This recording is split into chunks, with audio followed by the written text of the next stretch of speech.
Bom, vamos começar falando um pouquinho sobre os aspectos macroscópicos da matéria. Lembrando que quando a gente fala de aspecto macroscópico, a gente está falando de algo que é grande, é algo que é do campo do visível, que é diferente dos aspectos microscópicos.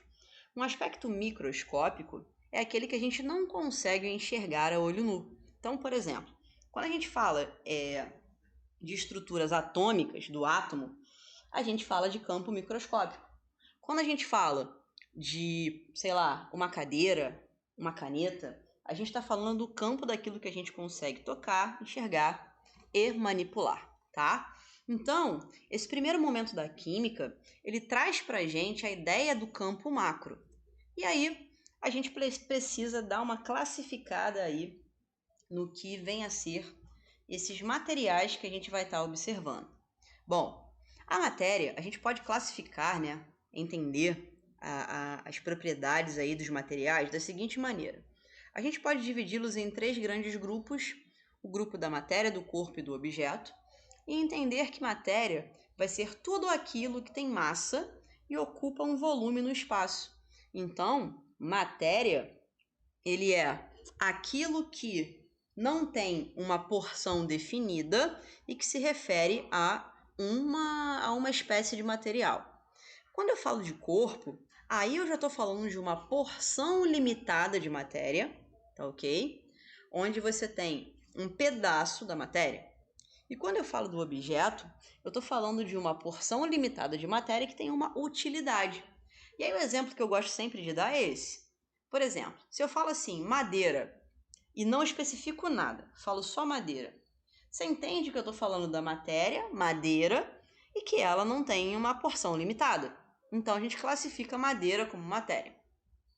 Se eu falo, por exemplo, um pedaço de madeira, um paralelepípedo de madeira. Reparou que eu estou pegando uma parte da madeira, então isso é um corpo. Agora, se eu falo prateleiras, se eu falo estante, se eu falo um rack, se eu falo uma mesa, uma cadeira, significa que eu estou dando uma utilidade para aquela madeira, né? Então, isso aí é o objeto. Bom, a gente também pode classificar a matéria da seguinte maneira. A gente pode chamar, em nível microscópico, o que a gente conhece lá como átomo. E desse átomo, desse conjunto de átomos, a gente forma os elementos químicos, que formam as substâncias, tá? Lembrando que as substâncias são representadas, né, por fórmulas, e essas fórmulas mostram pra gente, através de números que ficam ali embaixo, por exemplo, aqui do H2, a quantidade de elementos presentes aí nessas representações, tá? Bom, vamos falar um pouquinho agora de um outro tipo de classificação, que é o de substância pura e de mistura. Quando eu falo de substância pura, eu estou falando de substância do tipo simples ou composta, e quando eu falo de mistura, eu estou falando de homogênea ou heterogênea. Uma substância pura do tipo simples, ela tem apenas um elemento escrito na tua fórmula. Quando eu falo substância pura do tipo composta, ela tem 2 ou mais elementos escritos aí. Misturas homogêneas têm apenas uma fase e as heterogêneas mais de uma fase. Exemplos aí, um copo com água, a gente percebe que tem apenas uma fase. Aliás, copo com água e açúcar, né? A gente percebe que tem apenas uma fase, então é uma mistura homogênea. Agora, se eu pego nesse copo e coloco óleo, quer dizer que agora eu tenho mais de uma fase observada, então é uma mistura heterogênea. Observação importante é que existe um fenômeno chamado alotropia para as substâncias puras, a alotropia, ela é um fenômeno que vai indicar o seguinte para a gente. O mesmo elemento ele pode ser escrito de várias formas, tá? Então, se eu tenho, por exemplo, oxigênio, que é representado pela forma O2, e o gás ozônio, que é representado pela forma O3, repara que tudo é oxigênio, mas eles estão aí com quantidades diferentes. Isso é um exemplo de alotropia. Então, as substâncias simples, elas permitem a presença de alotropia aí no seu funcionamento. Vamos falar agora dos fenômenos, que são as transformações.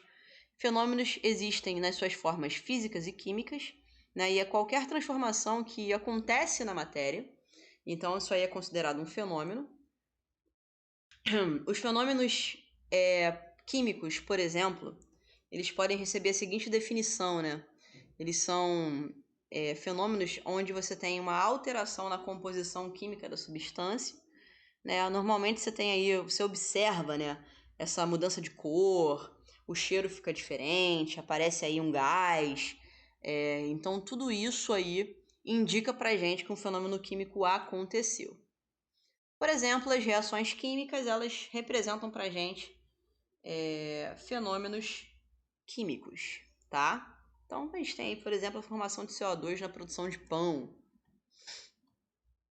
Propriedades da matéria. Bom, as propriedades da matéria, elas podem ser da ordem geral ou da ordem específica. Ordem geral, a gente tem massa, volume, inércia, extensão, elasticidade, divisibilidade.